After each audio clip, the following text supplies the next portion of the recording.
I wanted this. I wanted to be pregnant. I want this baby. I love this baby. I'm excited for the future, but also, why is my mood not feeling like I thought that it would? And it's hard to recognize that we can be excited about the pregnancy, and also the fact that we don't feel like ourselves can make us feel like our mood has really declined. And then the guilt and shame that comes with that is also really enormous. It can feel really confusing to not then feel this sense of elation during pregnancy, but we know that it's so common.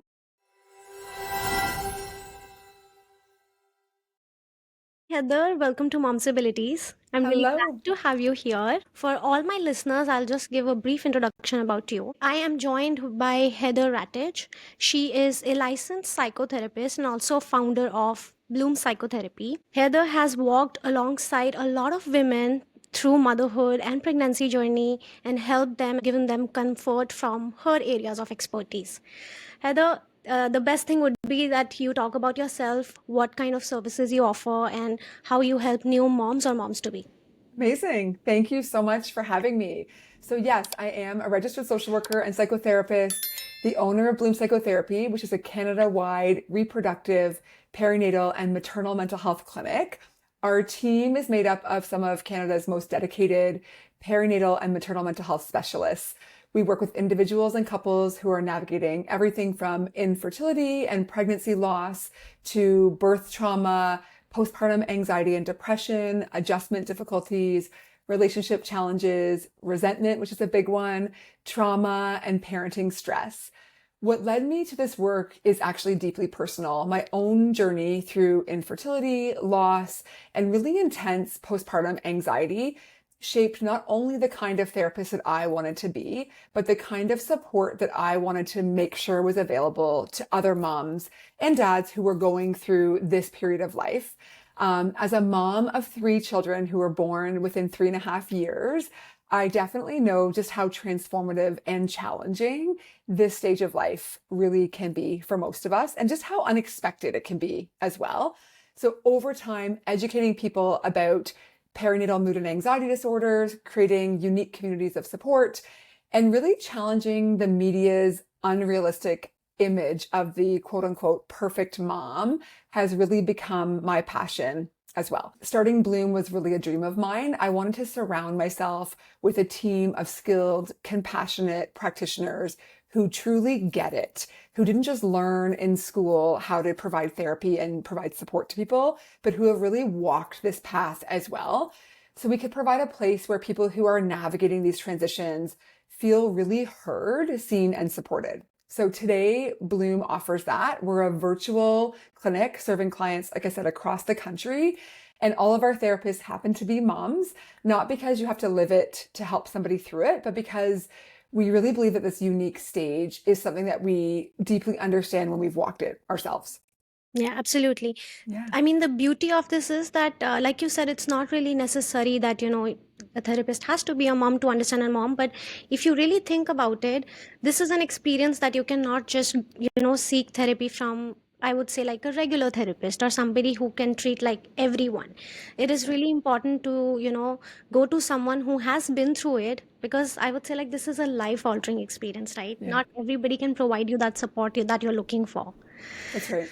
So, Heather, to start with, I was having a thought of talking to you about motherhood, early postpartum, and stuff like that. But now that you mentioned about your expertise, which is like a long list, I would like you to shed like a little bit of light on each of the topics. Like for someone who has experienced loss, infertility, and then we'll move on to pregnancy and postpartum. Yeah, absolutely.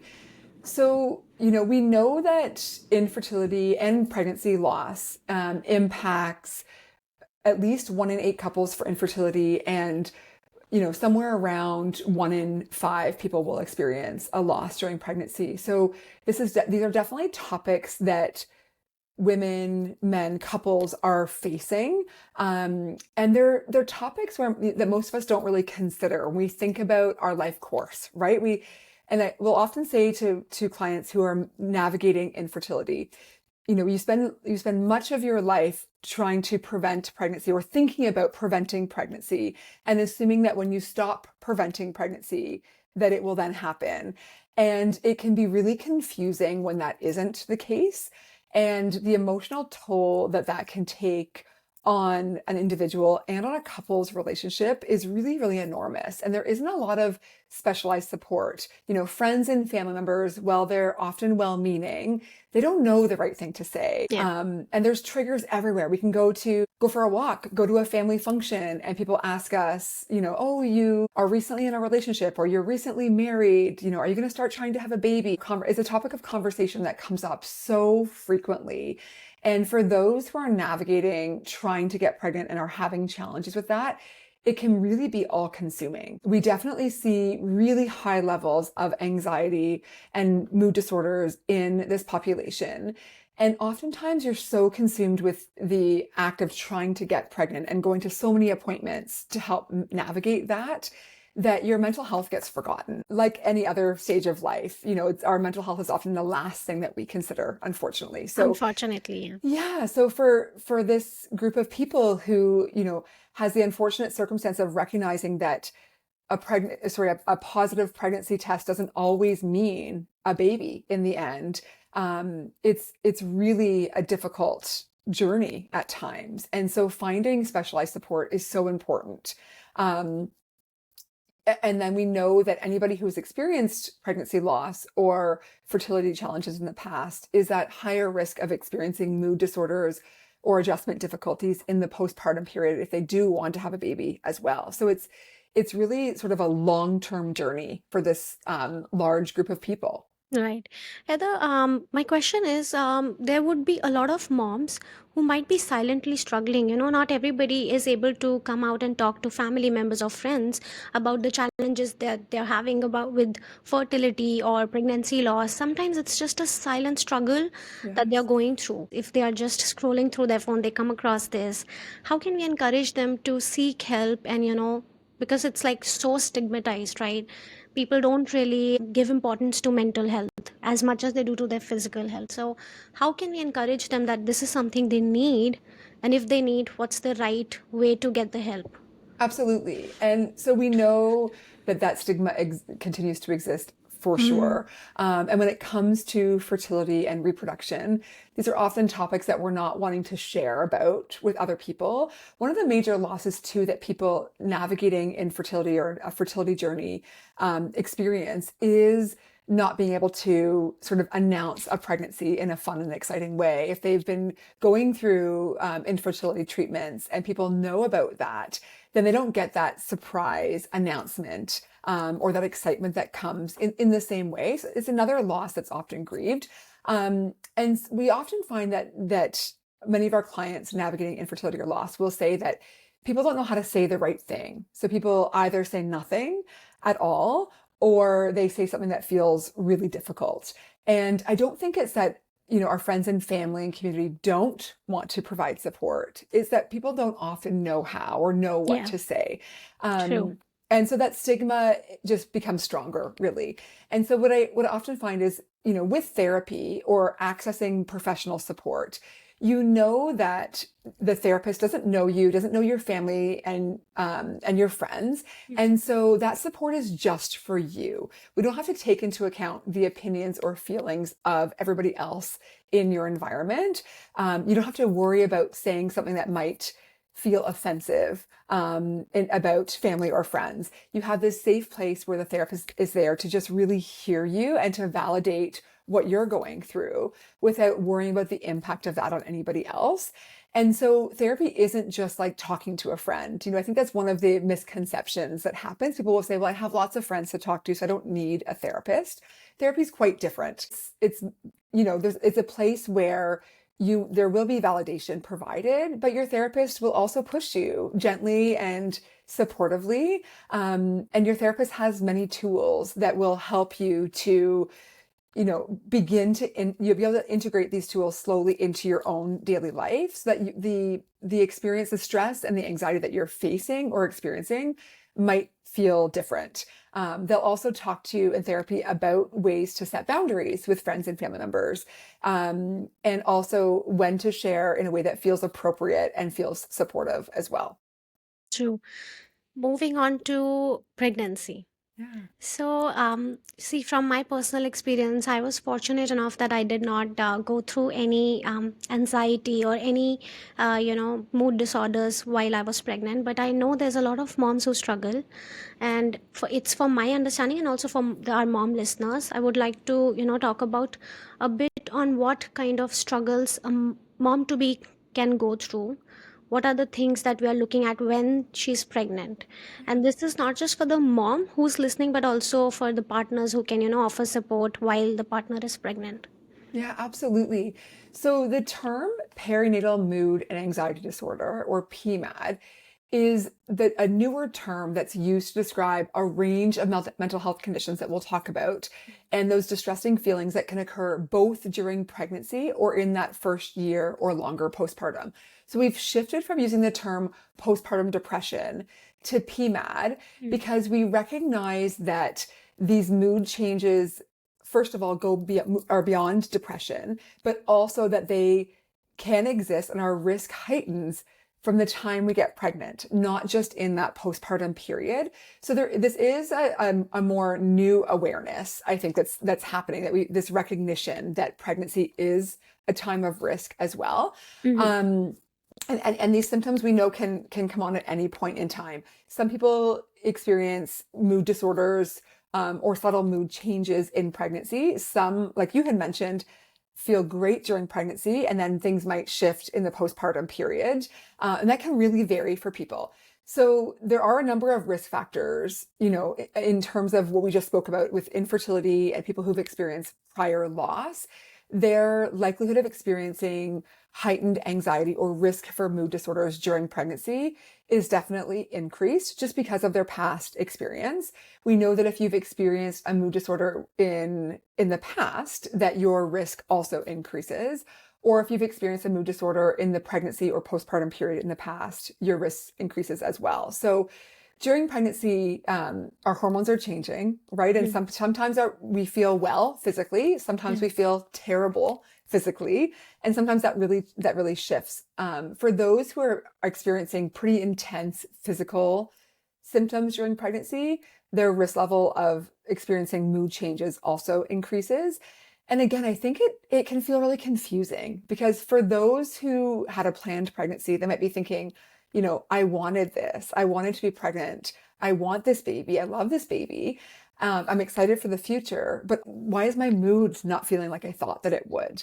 And it's hard to recognize that we can be excited about the pregnancy, and also the fact that we don't feel like ourselves can make us feel like our mood has really declined.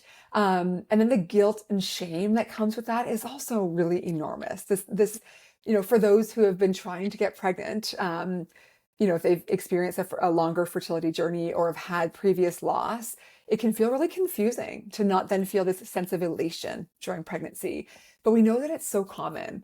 Again, that 1 in 5 number exists during pregnancy as well. So that's, 20% of pregnant people are experiencing symptoms of mood disorders, which is quite significant. It is, and I Um, kind of think like social media here plays a big role. I mean, you open Instagram or any other platform, you see those picture perfect pregnant women. They are enjoying their pregnancy, and how they are hanging out with the family, wearing the cute dresses, maternity dresses, doing the cute shoots and everything. But it's not the same with everyone, right? So, kind of people try to compare their journey with other moms and see yeah. like how they're having like a beautiful journey, and then I think it could be a reason, and that's when the disappointment kicks in, when you're not able to, you set up some expectations by looking at other moms around or moms to be, and that could also play a role, right? Absolutely, absolutely. And not only um, are we seeing sort of what some people are experiencing on social media, but I would actually say what we're seeing is the highlight reel, right, of people's lives on social media. Yeah. So it is very likely that mom to be who's looking kind of flawless and at this beautiful party where she's just glowing and loving every moment has her hard moments as well. She's just not posting Absolutely. reels Mm-hmm. about those moments. Yeah. And it's so hard when we compare ourselves. We also know with social media that even if we're not stopping and watching all of those reels or stories, they imprint in our minds as we're scrolling through. So even if you don't stop on them and you think, I'm just scrolling through, I'm going to bypass anything that makes me feel uncomfortable or makes me start comparing myself, even that quick second that your mind sort of sees an image imprints, and that impacts your mental health. So I always say to people, change your algorithm, right? Update what you're seeing in social media. Don't go through those types of reels and stories when you're not feeling like yourself. Change it a little bit to find things that are far less triggering if you feel the need to scroll. Yeah. Heather, I speak to moms every now and then to bring them on the podcast, and there's one thing in common that I found in a bunch of moms. They mentioned that they had a history of depression, like maybe in their university years, and then they had PMADs, like severe PMADs. So what I'm trying to understand is that I do get it that these moms would be at high risk who have had the history, but is there any way that they can kind of have a control on the intensity that will come, or kind of minimize the intensity? Is there anything that they can do? Yeah, so we know that there are many, many risk factors that exist, tons and tons of risk factors, including, like you had mentioned, a history of a mood disorder. And so I think the best thing that we can do to prepare for pregnancy, if we're able to, with knowing that we have sort of any of the risk factors, would be to ensure that you have a community of support around you. And that's often easier said than done, right? But if you don't have great community support, family and friend support, then accessing professional support ahead of time as well can be really useful. Whether that's through support groups in the community, different pregnancy groups. I tell people, just get out to anything that will allow you to meet other people who are in the same phase of life. So even if you've never tried yoga before, if you're open to prenatal yoga, we know that the other people there will also be pregnant. And so it's a place to just start to build that community of support. And then looking at professional networks as well, chatting with a therapist around what your concerns are about pregnancy and your postpartum adjustment is always a great plan.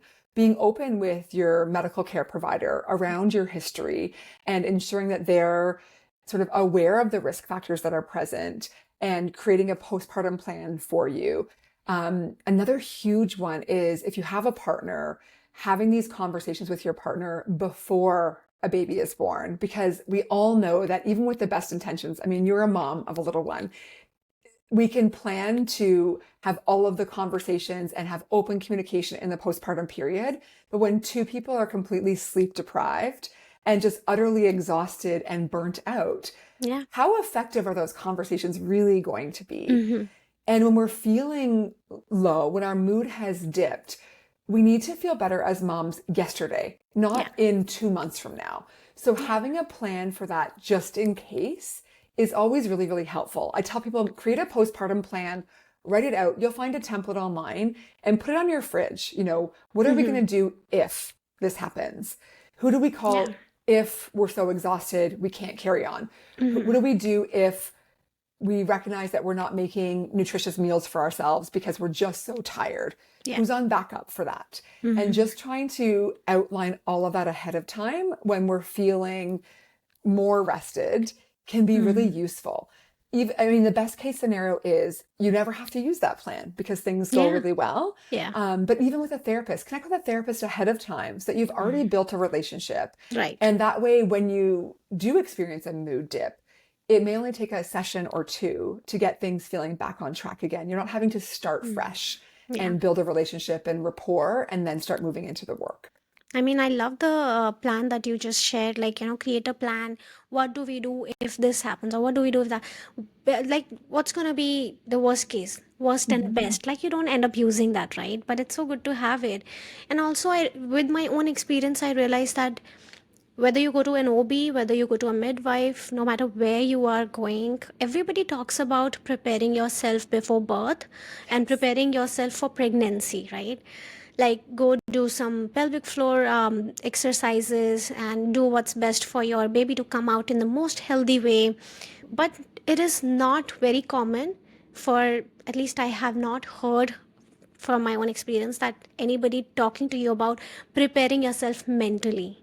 And I think it is as important as you have to prepare for your birth, right? And nobody talks about it. We talk about prenatal classes, and I wish that we have a class where, we have a group of social workers and psychotherapists and all sort of help that we need who can prepare us mentally, right? Because a lot of times, yes, we read a lot of things online, but it's just superficial. It's not in depth detail that you can, educate yourself for in terms of what to prepare, what to prepare yourself for, right? And it is so important, and like you said, to get connected with a psychotherapist before you give birth, so that when you are vulnerable, you are not even able to talk to someone for ages. Like, how can you go and talk to a new person? So it's so important that you connect with someone before anything happens. It Absolutely. is so important. Absolutely. And I think you hit on a really great point. And I often talk about this in webinars or educational settings. We're often encouraged in the birth world to create a birth plan and to write everything down. And we're told things may not go according to your birth plan, but we want to have everything on there in case.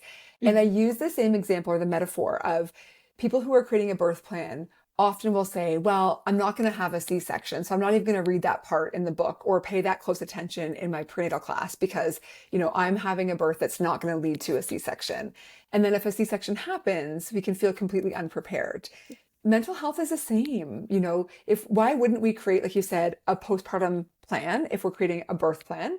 Because in actuality, the postpartum period lasts far longer than any birth ever will. Right. And we know that the risk of complications is much higher in the postpartum period. Absolutely, yeah. With our mental health and, all other things considered.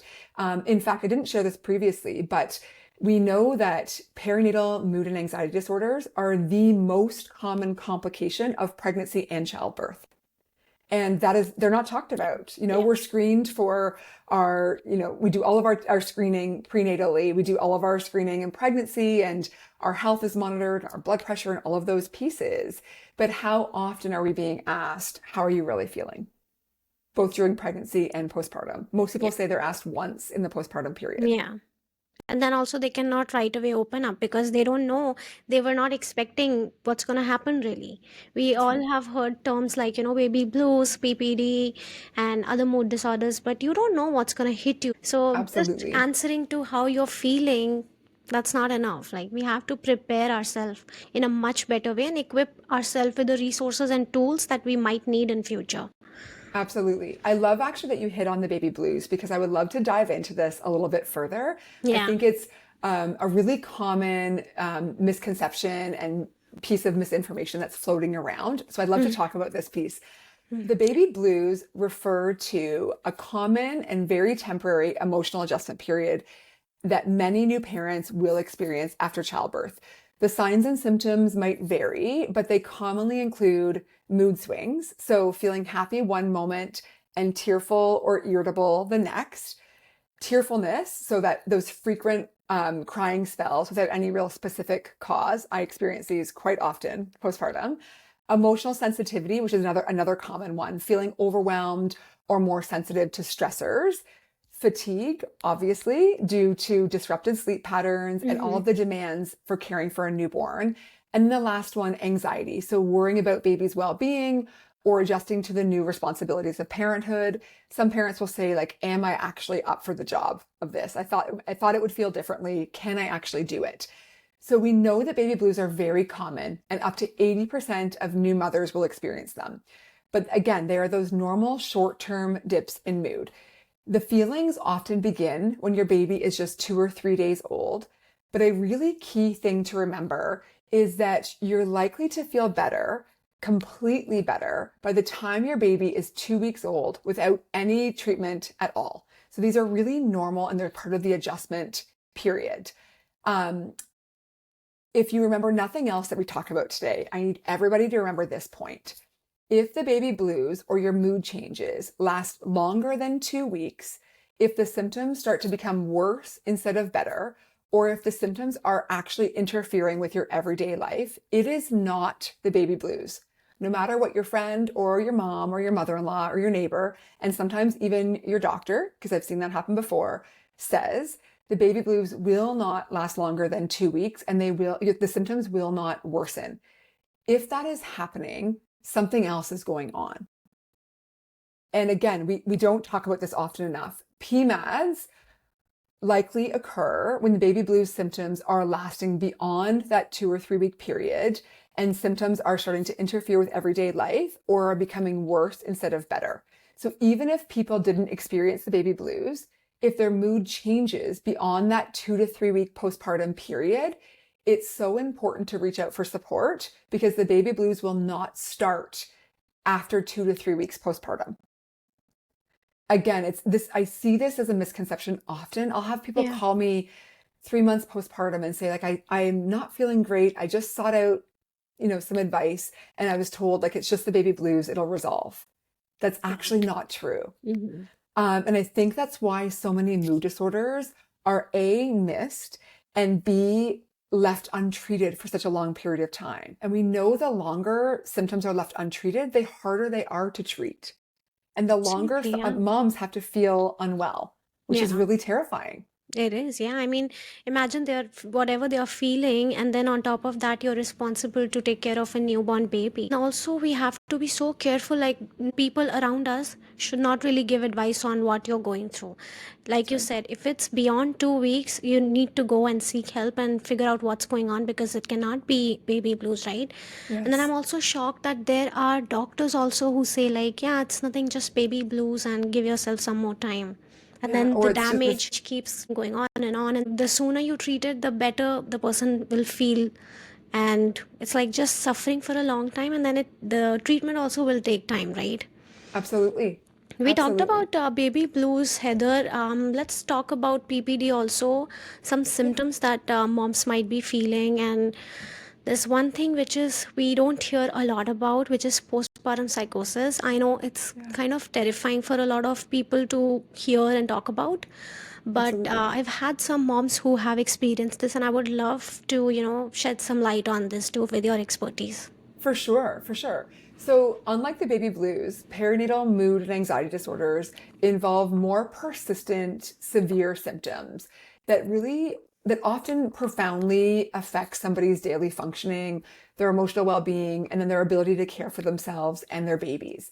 They can manifest during pregnancy, like we talked about, or in that first year following childbirth or adoption, and they impact individuals regardless of previous mental health history. So, like I mentioned before, even if you have no prior mental health history, no family history of mental health concerns, you can still develop a PMAD with no kind of prior warning. The symptoms extend beyond those typical emotional adjustments that are often experienced postpartum. They can involve persistent feelings of sadness, anxiety, or irritability.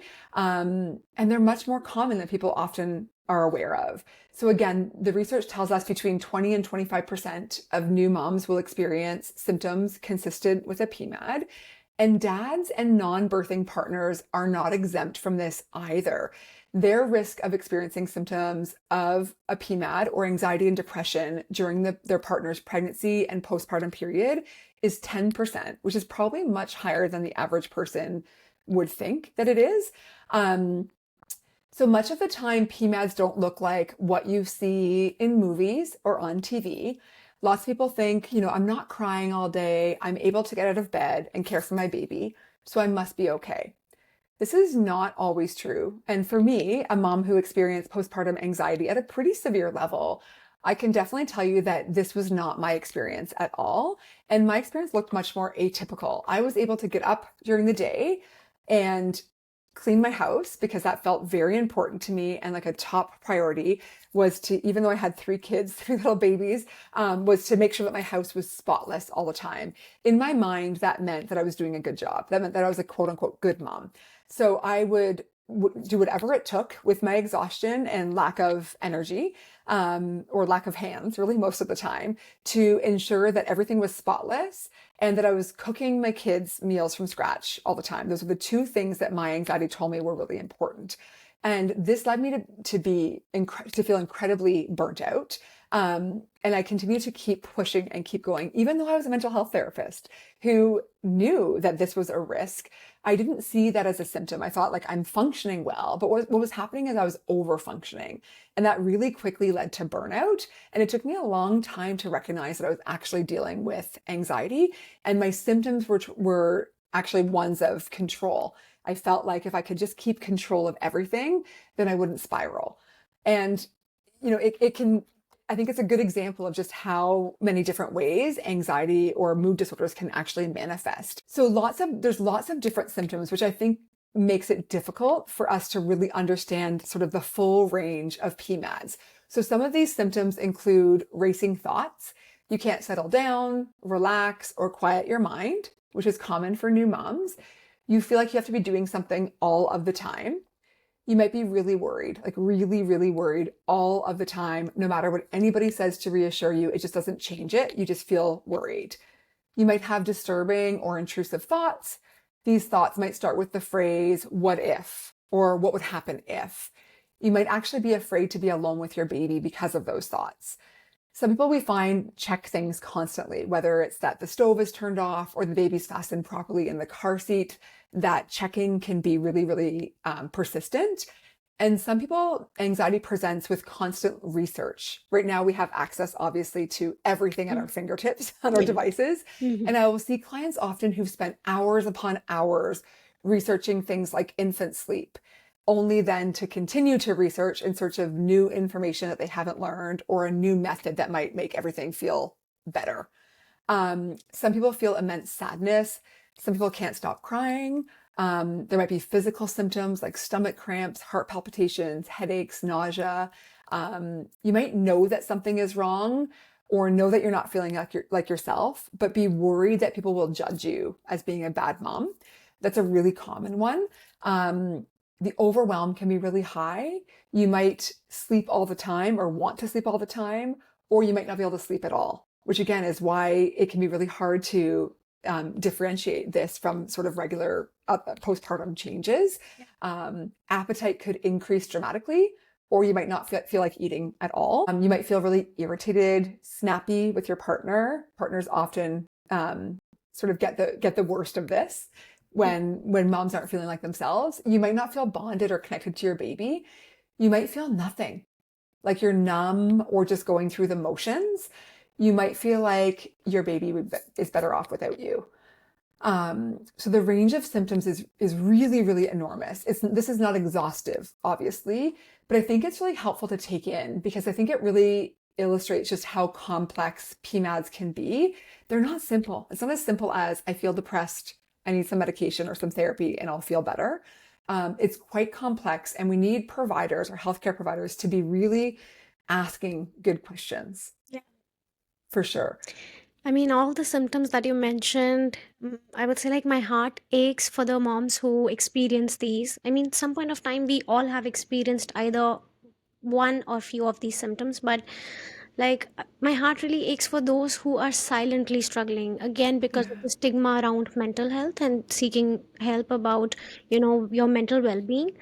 So it is really, really important. And when you mentioned about partners also dealing with this, right? Dads also go through PMADs.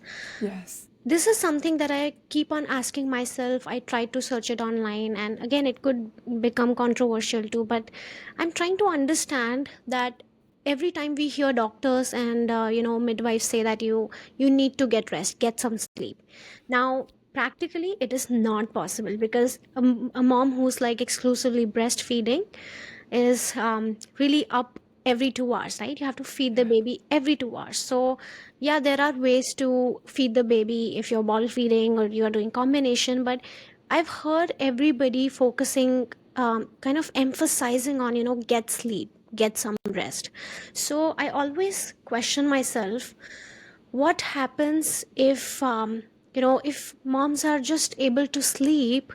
Will that help regulate their hormones, and will that really help them not go like in a serious condition, and like you mentioned about dads also experiencing PMADs. So for a dad, they don't really have any hormonal shift. They don't have all these hormones that crash down like anything. So it could really be just sleep deprivation, right? Sleep deprivation is real torture. I mean, It's torture. It's so torture. is it something that we can just work around, somehow get sleep and regulate our hormones? And for those really the 2 weeks time, if a mom is able to get help, like for example doula support, you pump milk and your baby is getting fed Yeah. on time, if they sleep, if they get enough rest, can they potentially escape this situation that is like so common these days? That is a great question, and I'm glad that you brought this up. So yes, sleep and social support actually are the two largest protective factors that exist. We know that adequate rest, adequate sleep are so important in protecting against mental health disorders. And sleep will not be the cure for a PMAD. So I think we have to look at both pieces here. Okay. Absolutely, sleep is one of the most important things. If we can have a plan for the postpartum period that includes both parents, if there are two parents, getting a good chunk of sleep and a plan for rest, like you said, using a postpartum doula, using family support if that's available, even partners switching off with sleep. Often say, can one partner go to bed very early at 7 o'clock, say, after baby's last, most recent feed? Yeah. And can the other partner stay in a space that's separate from the sleeping partner with the baby for a 4 hour chunk? If you're only breastfeeding, then maybe the partner brings baby in just for a feed as needed and then takes baby out again to give that mom 4 hours of uninterrupted sleep. And then can we switch off where the other parent sleeps with baby or in the same room as baby or near baby, and the parent who just stayed awake for the first shift now has a 4 hour shift to try and get some rest. There's lots of unique ways that we can make this happen. And I recognize that sleep is, if it was easy, we would all be getting sleep postpartum. Yeah. So it's Yeah. it's definitely not easy, but sleep is most definitely a huge protective factor for our clients who are dealing with mood disorders in the postpartum period. They can access therapy. They can do all of the homework we give them at home. They can take medication. If they are not getting adequate rest, they will not get better quickly. We just know that to be true. So sleep is definitely part of a postpartum plan. It's a protective factor, and it's a factor that will help you to get better if you're feeling unwell, most definitely. Got it. Can we Yeah. also talk about postpartum psychosis? Like, what are the symptoms? This is something like very rarely talked about. I mean, as Yes. far as I have done my research, there's not many people who really come out and talk about it. I want to talk about this so that if somebody does not know, there would be moms like they are comparing, like, okay, this doesn't feel like baby blues. It feels like something completely off. So at least they should be able to differentiate what they are really feeling. Absolutely. And it's really important for partners, family members, and support systems to hear this information as well, because often it's them who will be the first to identify postpartum psychosis, not the mom herself. So postpartum psychosis is a rare but very severe psychiatric emergency that usually requires immediate medical attention, as it can pose a risk to both a parent and the baby. If it's going to occur, it typically occurs within the first 2 to 6 weeks after childbirth, but it can occur outside of this range as well. Individuals with postpartum psychosis may experience a loss of touch with reality, and they do require immediate medical attention and often hospitalization. I want to note that having postpartum psychosis is associated with significant risks and potential complications that do include immediate safety concerns. And so it's really imperative that all healthcare practitioners and clinicians as well, if you're listening, are aware of these signs and symptoms, because almost all of us, even if we don't specialize in working with this population, will encounter a pregnant or postpartum mom at some point in our careers. Postpartum psychosis can lead to that impaired judgment and disorganized thinking. It leads to increased risk of self-harm, suicide, and harm to the baby. We know that it affects 1 to 2 per 1,000 people during the postpartum period. So the risk is low, But again, because it's so severe, it's such a severe Mhm. complication, we all have to be aware of it in order to save lives, really. It has a clear biological trigger, which is childbirth. And that's the Yeah. only biological trigger Yeah. that occurs. Mhm. But the single strongest risk factor for postpartum psychosis is a personal history of bipolar disorder. So around 20 to 30% of those who are diagnosed with bipolar disorder experience postpartum psychosis. So anybody who has a diagnosis of bipolar disorder or has a family member, a direct family member who has bipolar disorder, should consider themselves to be at increased risk, and should be sharing this information with their medical team.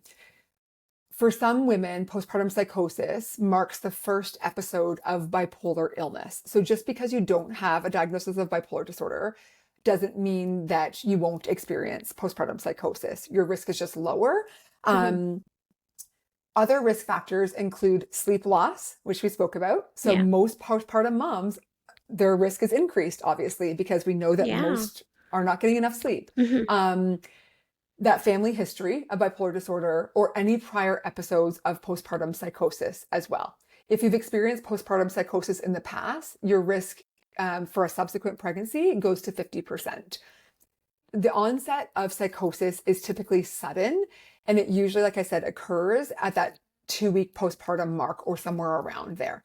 So while it's relatively rare, it does need to be identified quickly and treated quickly. So the more familiar that we are with the signs and symptoms, the more we can assist our loved ones, and our clients in managing it. So symptoms can vary, but they include delusions, which are strongly held false beliefs or thoughts that are not based in reality and are not true. So sometimes individuals can have delusions or paranoid thoughts, such as them or their baby being in imminent danger, that they're being harmed by an external force, such as an individual who might be like plotting to cause harm, or that the hospital staff is plotting to cause harm, that kind of thing. The individual might experience delusions of having a special power, being on a divine mission, or having some strong, extraordinary abilities that set them apart from others. And we can see how these are really sort of paranoid or false thoughts that are Yeah. happening. And they're very obviously false. These thoughts might seem bizarre or silly when a person is well, but in the middle of this illness, they can feel really, really real to that person. It can also include hallucinations, which is like a sensory perception in the absence of anything actually happening externally, such as hearing voices that aren't there or seeing or smelling things that aren't present.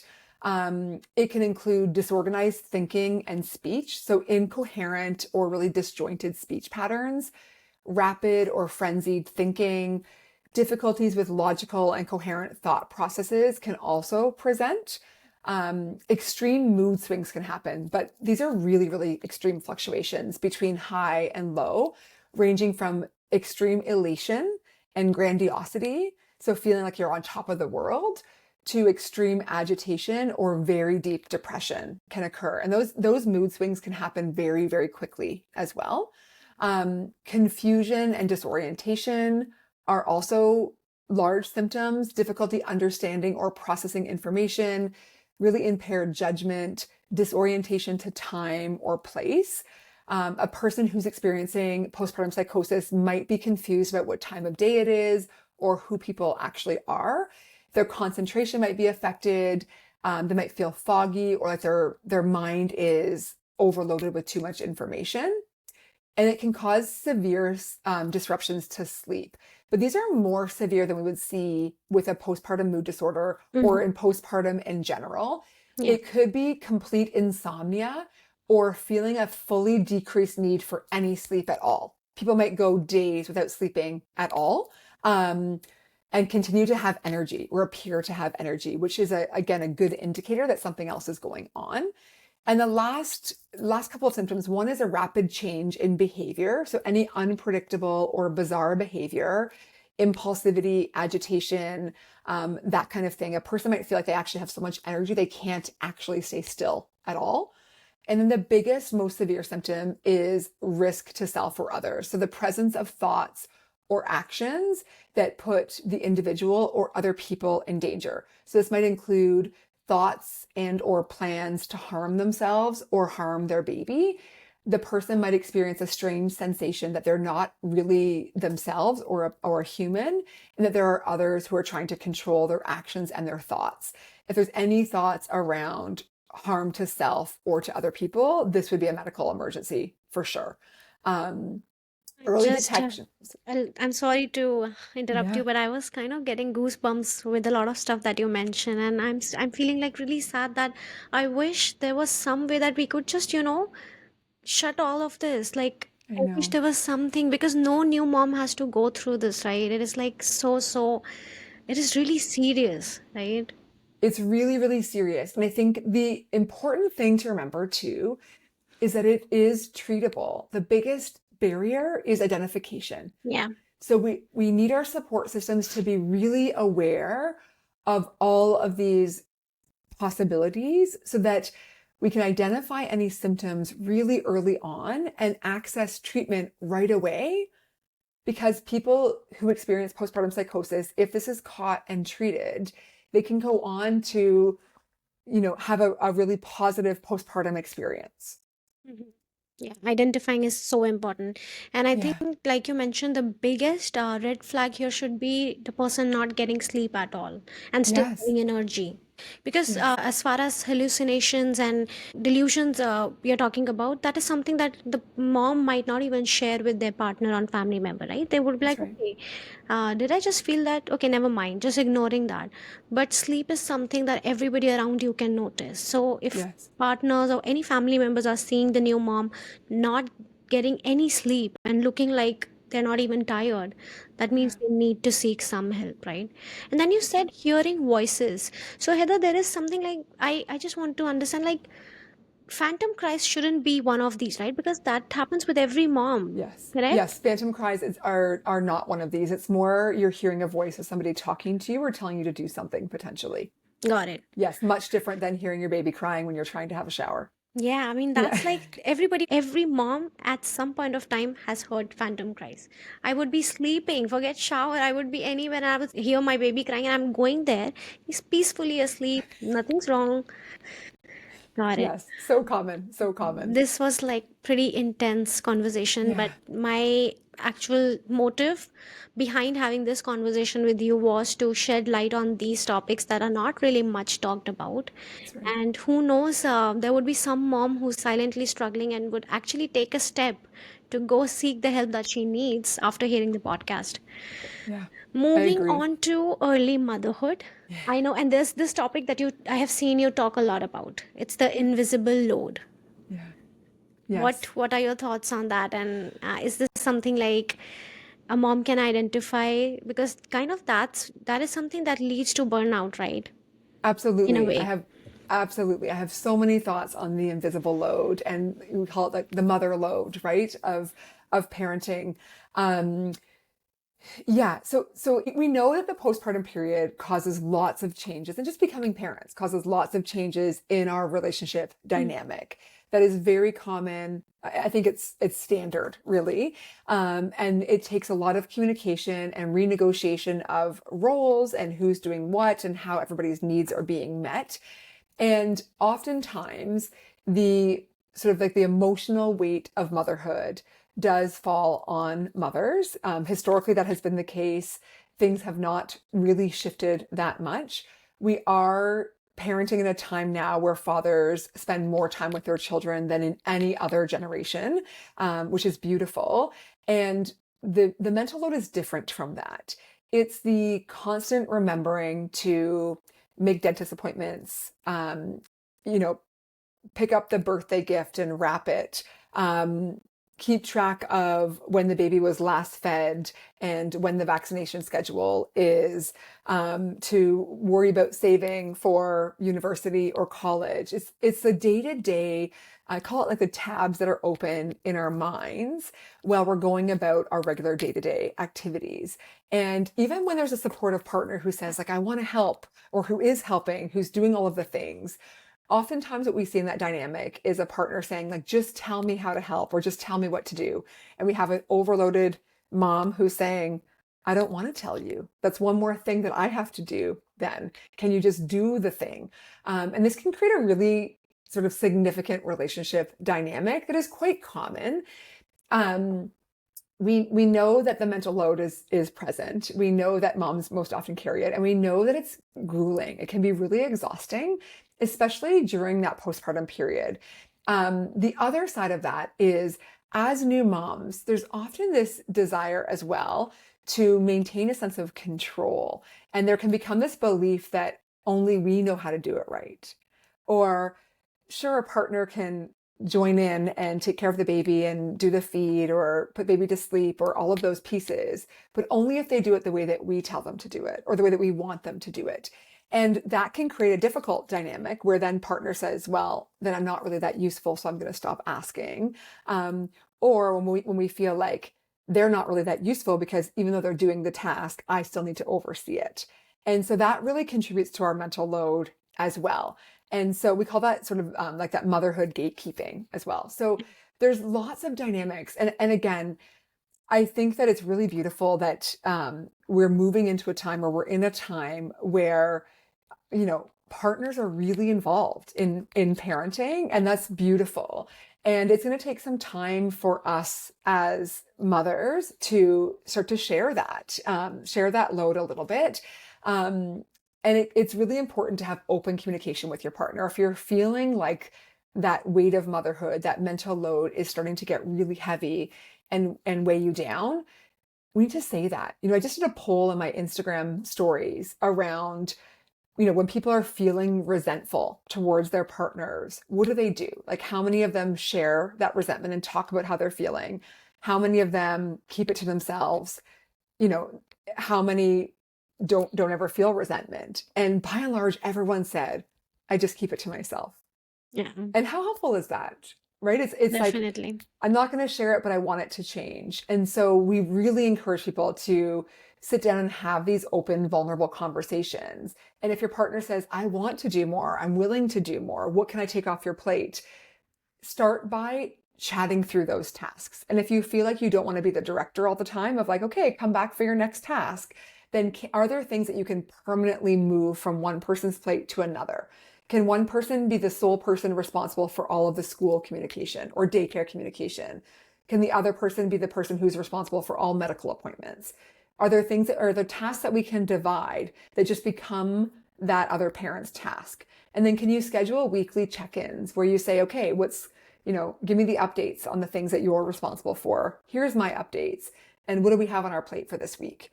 It sounds so simple, but in the throes of postpartum, how often are we sitting down and having vulnerable conversations and planning on Yeah. how we kind of move forward?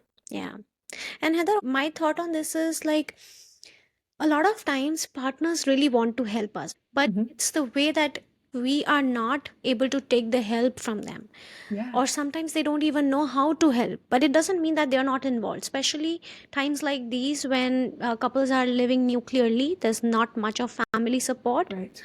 You will have support for what, a week or two when the parents are visiting, even either sets of parents visiting, they will visit and then they go back, but people are living nuclearly, so there's really just the partner with you, right? And I see a lot of times the partners, like I am a part of a forum, I just like to see what people are talking about so that it helps me also, look for my expert guests that I want to bring and talk about, right? So Right. there's a lot of dads who really say that I need to help my wife, right? She just gave birth. I see how much struggle she's going through, and I really want to help her, but I don't know what to do, how to Yeah, help, right? yeah. So I just want to take few minutes, and I want you to talk to the dads right now, the partners, how Mm-hmm. they can help, and also how the partners should loosen up a bit to get the help before I they love that. complain that, oh, you don't help me. I love that. So oftentimes when we are keeping a sense of control and like the reins are tight around, you know, I want you to help, but only if you do it the way that I tell you to do it, we have to look deeper and question if therapeutic support would be helpful to, is there an anxiety component that's going on that says no one else can do it as well as I can, or I'm afraid that the house of cards will fall if somebody does it differently. I will often say to my clients, let's think about the worst thing that would happen if you leave your partner with the baby and go out for an hour. And they'll often say, well, the baby will cry the whole time. We'll say, okay, is that the worst thing that will happen? Like, you trust your partner, they're a loving, supportive caregiver, but your baby would rather have you present. So if you leave and baby cries the whole time, then what happens? And they'll say, well, like, they'll be distressed. That isn't good for them. And absolutely, babies might become distressed, but there's a difference between a baby just being left crying and a baby being left in the arms of a supportive, loving caregiver, even if it's not their preferred caregiver. Mm-hmm. And so if we don't give our partners a chance to figure it out, then we're taking away their ability to develop a relationship with their baby and to learn between the two of them and the baby, how to manage distress. If we're always there to take over, then what we teach is only mom can do it. And then we get into this cycle of, why am I the only one who can do it? And so it's so, so important for so many reasons to allow our partners to develop their own relationship with their babies, way of doing things, even if it doesn't align with the way that we do things. My own kids, there was a way, you might be able to relate to this. There was a way that I could hold them that would almost always calm them down. If my partner would try that, it never worked. But he had a way of holding them that always calmed them down. And if I tried that, it would never work. So we have to allow each other to find our ways and to build confidence, because babies also know when a caregiver feels confident with them and when they don't. Mm-hmm. And how on earth can our partners feel confident as caregivers if we don't let them? Yeah. And I understand that baby could have a preferred caregiver, which could be mom, but then we are just making them too comfortable with the mom. When we let the baby be with the dad, we let them bond, and then you never know, they are like even more happy than they are with you. So we have to create that chance for the baby also to bond with the dad, and and it's good for babies. It's good for our babies to know that more than one person loves them. Exactly. That's a very good point. The more loving, supportive caregivers for them, the better. And that's a positive thing when that can happen. We know that during the postpartum period, most or all of our time for ourselves disappears like in the blink of an eye. All of the tasks start adding up. We know that sleep's at a minimum, as we've talked about, and this can really contribute to feelings of overwhelm or even the development of a PMAD. Mm-hmm. And we know that when people feel overwhelmed, the most common response or reaction as they attempt to cope with that overwhelm is to try and find things to remove from their plates. And almost always one of the first things to go is our own self-care. So my thoughts on self-care differ from lots of the things that people will read about online or see on social media. Of course, drinking your coffee while it's still warm is a big one. And I'm only getting back to that now that I have teenagers. Getting your nails done on an occasion can help you feel good. Mm-hmm. But if that's the minimum that we're striving for as women, we have to really question the messages that society is sending us, because self-care is actually what you're doing on a consistent basis to support your physical, mental, and emotional well-being. And the key is that to feel or see an impact, you have to be doing it consistently. It's not once a week drinking your coffee while it's warm or once a week going to the gym. It's the small things that you're doing every day that make the difference, not the nail appointment once a month. Yeah. And so, a major point to remember is that even if we're not motivated to do it, self-care is so important. And it's so easy to forget about taking care of yourself when those outside demands as a new parent are so strong. And so we really need our partners on board for this, because we can't pour from an empty cup. Yeah. And so taking care of ourselves requires our partner's support. And I think in terms of, you asked me to speak to sort of what partners could do to encourage, the birthing parent to get rest and care for themselves. Self-care is a big one. So from the beginning, letting your partner or encouraging your partner to have some time to themselves, to do things that make them feel like them again, not just make them feel like a mom or a parent. And then you doing that as well. I think we need that trade-off. Yeah. It might be that Saturday morning is dedicated for one partner and Sunday morning is for the other partner, where they just go and have a few hours. And then consistently throughout the week, can we trade off caregiving responsibilities, even if it's for half an hour or an hour per day, so that each person gets to really remember who they are outside of being a parent. Yeah. That's a huge support to our mental health and to relationship satisfaction postpartum as well. And I would like to add that from my personal experience, I can definitely vouch for this, that if your partner is giving you the chance to go out, do something for yourself, it really helps a lot. Because I Yeah. remember in the early postpartum days, I was having very low energy. Okay, my iron level so low, and I'm feeling so fatigued and all those things. And then I remember, like, my husband said, like, you're in the house all day, right? Just get out of the apartment, go out for a walk. And I'm like, no, I cannot leave him. No. He said, Right. no, just feed him, step out, and then come back in 10-20 minutes. You don't have to be out for an hour. Right. I remember the first time how I felt like, no, I cannot do this. But when I did it, I actually felt so much better. Right. And I remember thanking myself and also him that, okay, I'm so glad that you pushed me to do this, because I could never really think of a 20 minutes walk when the sun was setting. Just a 20 minutes walk would just regulate my hormones, how I was feeling mentally, because being in the house all the time itself is a big factor that, you're just shutting everything, every possibility for yourself to feel better.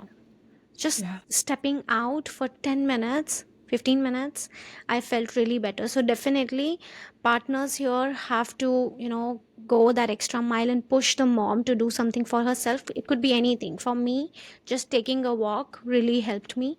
And even now that my little one is almost 6 months, I go out with him in the stroller. It Yes. really helps you, like, getting some sunlight and fresh air. So Absolutely. I can definitely, from my own experience, to all the moms listening, please do something for yourself. It's so important. It's so important. And encourage your partner to do the same, because Yeah, partners they also, need that too. they need to take care of themselves. Their only Yeah, role can't be to support us. They need to also be caring for themselves, getting good sleep, taking time for themselves, because it can feel all consuming to the whole family unit. And also, if you do something for yourself, your partner is more likely to feel like they can do something for themselves as well.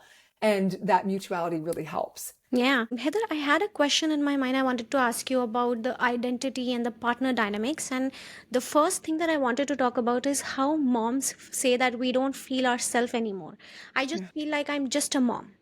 I don't Yeah. feel like anything else, and I'm not able to feel like myself. So, what is really going on there? Absolutely. I think, new motherhood, especially, I mean, motherhood in general, but new motherhood can be all consuming. Mm-hmm. It changes every part of us the minute we become parents, Yeah. and we can feel swallowed up by it. And our children, our babies and children are biologically wired to take everything from us. It's about survival. And so if we don't recognize that dynamic, we can literally give all of ourselves and feel like, are we left with anything else? And I'm not suggesting we should limit what our babies or our children take from us, but more we have to recognize that I am still a woman outside of all of the roles that I play here. And while there are stages of life that we're going to be giving more than, than having time for ourselves, it's still okay to really look at and recognize this is what I still need to do to feel like me, without completely feeling like I'm giving all of myself to my relationship and my family. And so the self-care piece is huge for this. It's really being reflective around how you like to spend your time. And many new moms that I talk to say the things that I used to do don't feel that appealing anymore. So I actually don't know how I would spend time on my own. So I just don't take any time for myself. And what I'll say to them is just start small. Go for a walk by yourself. Yeah. And don't walk and talk to a friend, or maybe do if that feels good, but don't walk and listen to a baby book on how to parent or a parenting book. But like, take some space for you Mm-hmm. to actually reflect on how you're feeling. Listen to a fun book, listen to a fun podcast that is supportive of you and not about how to be a better mom, because Yeah. we need to remove ourselves from that world sometimes. Mm-hmm. And if you're not really sure what your interests or hobbies are, then start small again, like dating yourself. For me, I used to just take an hour and go to a bookstore and get a nice special coffee drink and wander around just looking at books at the bookstore.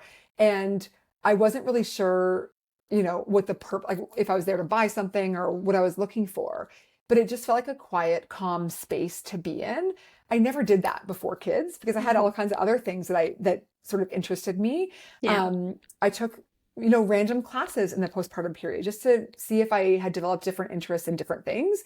So you don't have to be committed to kind of one thing that you do every week, but can you just take some time for yourself every week to explore things that feel good to you, whether it's meeting up with a friend for coffee or joining a new support group or a class of some sort. Just trying to figure out who you are now with this new motherhood identity outside of what you give to everybody else is Right. so, so important. Yeah. And if we talk about boundaries, how do you guide new moms to set the boundaries with people who really mean well, but they just don't get it, right? Because they are not in the thick of what the mom is. Yeah, boundaries are a huge social media topic right now, which I love. I love seeing, and I think they're a really important protective factor in terms of our mental health as well. And historically, we as women aren't great with setting boundaries or with maintaining boundaries. So the important thing to remember with a boundary is that a boundary is healthy and healthy relationships require boundaries.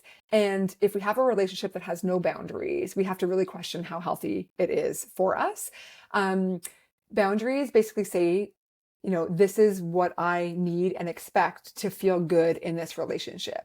And if people don't uphold boundaries or they continue to try and cross boundaries, we can feel really defensive or vulnerable, which is not a way to have a healthy relationship. So I think as women, boundaries are a struggle anyways for many of us. And then when we have babies and we're raising children, especially with family, we can often feel like people cross boundaries or our attempt to set boundaries is kind of overridden by family, cultural, or societal expectations. So with boundaries, I always say just start small. Think of a boundary that would feel helpful to you, that would feel relatively easy for you to uphold. So that might be something like, in the postpartum period, we aren't going to have any visitors until at least 3 days postpartum. For some, that might be 7 days, or some it might be 2 weeks. But create sort of a boundary where you recognize this is the thing that I need for me. And then with creating a boundary, the best way to maintain it is to repeat the same statement consistently.